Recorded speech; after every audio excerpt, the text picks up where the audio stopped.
نحمده ونصلي على رسوله الكريم اما بعد فاعوذ بالله من الشيطان الرجيم بسم الله الرحمن الرحيم الصلاة والسلام عليك يا رسول الله وعلى آلك وصحابك يا حبيب الله.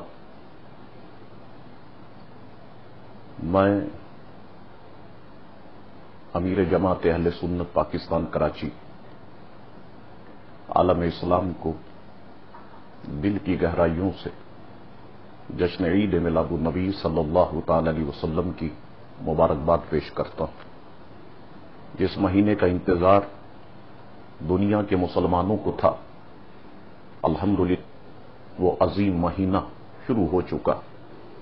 بن کے جانے چمن آپ کیا آ گئے، پھول کلیوں کو بھی تازگی مل گئی، بے سہاروں کو بھی مل گیا آسرا، غم کے ماروں کو بھی زندگی مل گئی. اہل ارض و سما آج مسرور ہیں، دونوں عالم ہی نور علی نور ہیں. آمنہ بی کا چاند جب روشن ہوا، چاند تاروں کو بھی زندگی مل گئی.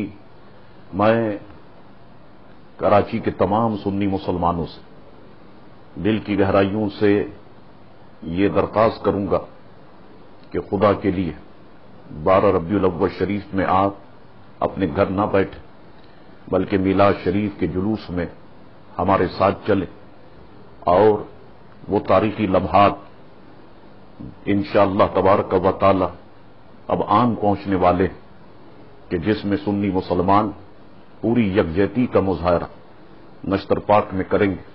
انشاءاللہ تبارک و تعالی ہمارے سارے علماء اہل سنت نشتر پاک میں آپ کے منتظر رہیں گے.